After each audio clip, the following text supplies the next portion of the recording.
O litro da gasolina fechou a semana com preço médio de R$ 6,15. De acordo com a Agência Nacional do Petróleo, em comparação com a semana anterior, a alta foi de 3 centavos. Esse valor representa a maior alta do combustível no atual mandato do presidente Lula. Já o óleo diesel também teve alta e foi vendido a R$ 6,04 entre os dias 8 e 14 de dezembro, o maior preço do ano. Esta é a segunda semana consecutiva em que os preços ficam acima dos R$ 6. Quero entender este momento da economia que agora impacta inclusive os combustíveis. E aí, Elias? É bem difícil, né? A gente está no momento agora dessa questão da alta do dólar, que tem esse impacto, evidentemente, acelerado pelo combustível. Isso não é também uma novidade, a gente sempre tem essas altas no período de final de ano e vem muito com a questão do Banco Central, essa briga do Banco Central com o governo, o que é técnico, o que não é. Quem acaba pagando a conta acaba sendo nós, né? O consumidor, quem precisa encher o tanque, quem precisa abastecer, encher o tanque, acho que nem existe mais essa possibilidade. Quem precisa abastecer o seu veículo acaba sofrendo com essa situação que temos colocado, né? É uma dificuldade grande que temos. Fala, Jesus. É diretamente ligado o aumento do combustível ao aumento do dólar, né? O preço do combustível lá fora é vinculado ao dólar, mas isso também impacta, no segundo momento, no aumento da inflação. Impactando no aumento da inflação, impacta no aumento da taxa de juros, que por consequência diminui a capacidade produtiva de todo mundo, faz mal para toda a cadeia produtiva, para toda a economia, o aumento desse combustível. Você sabe que essa coisa do combustível, ela reacende em todos nós, meu querido Acácio, alguns traumas vividos em relação à política de preços de combustível da Petrobras. Porque lá atrás, vocês todos se lembram, das medidas tomadas à canetada que influenciavam no preço do combustível, né? Baixava artificialmente o preço dos combustíveis e aí isso dava de alguma maneira um prejuízo para a estatal, enfim, de modo a preservar a pressão inflacionária para que isso não impactasse no aumento do custo dos serviços, principalmente, que dependem disso, dos alimentos que são transportados, enfim, rodoviariamente, majoritariamente aqui no Brasil, enfim. E diante desses valores que agora estão novamente em alta, como é que a gente pode avaliar a política de preços da Petrobras que não se fala mais? As últimas notícias a respeito da Petrobras foi a mudança da presidência. Depois não tivemos mais nada muito relevante em relação à Petrobras, né? Significa que está tudo certo? Não, ou não? Ao contrário. A mudança da presidência se deu em virtude dessa política de preços. Você bem disse, mas vale a gente lembrar.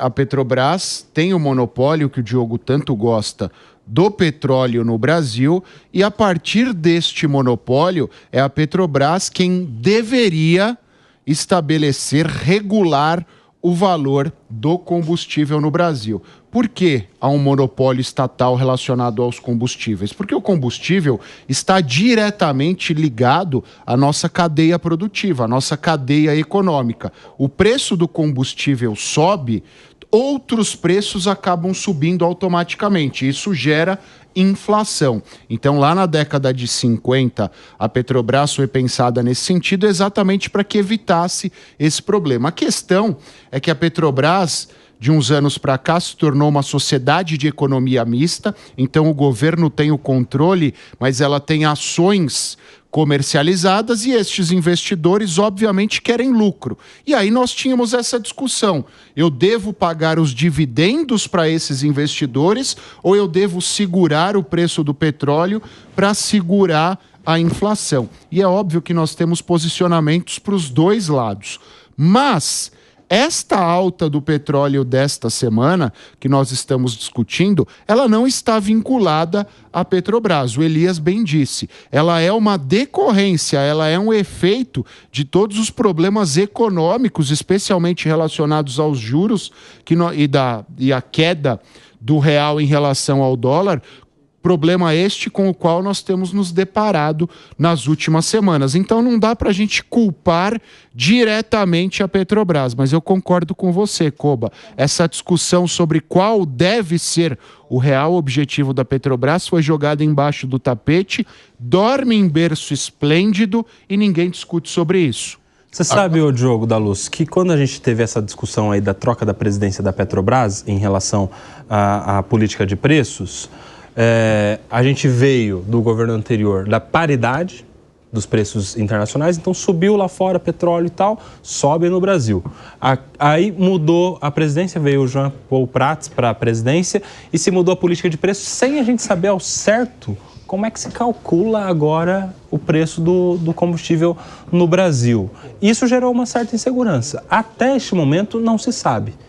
Ele caiu diante de uma não entrega de dividendos aos acionistas, mas entrando a nova presidente, ela não deixou claro se ela vai fazer diferente, se vai fazer o mesmo e qual é o cálculo aritmético que se faz para a política de preços da Petrobras. Posso só contar? Esse é um dos problemas. Eu acho que ele caiu porque ele entregou os dividendos e o governo não queria que entregasse. Não é que ele ficou sem entregar e isso derrubou o preço da estatal em 50 bilhões de um dia Mas só? aí acho que foi o governo que forçou isso, né? Para que não entregasse, para que segurasse o valor do Porque daí todo mundo falou, pô, vou ficar aqui investindo numa empresa que não me devolve dividendos, então eu vou largar a mão, vou vender e abaixou o preço de mercado da Petrobras. Pois é, Koba, um dos problemas do monopólio, que o Acácio disse que eu gosto, eu quero deixar bem claro, eu gosto do monopólio que seja revogado por lei, esse eu adoro, sem dúvida alguma. Um dos problemas do monopólio é justamente a falta de transparência. A gente não entende como é feito o preço do combustível aqui. Se houvesse concorrência, seria muito fácil de entender, o mercado faria e o menor preço possível venceria. E veja que curioso, não é a alta do dólar que está fazendo o combustível aumentar, é a queda do real.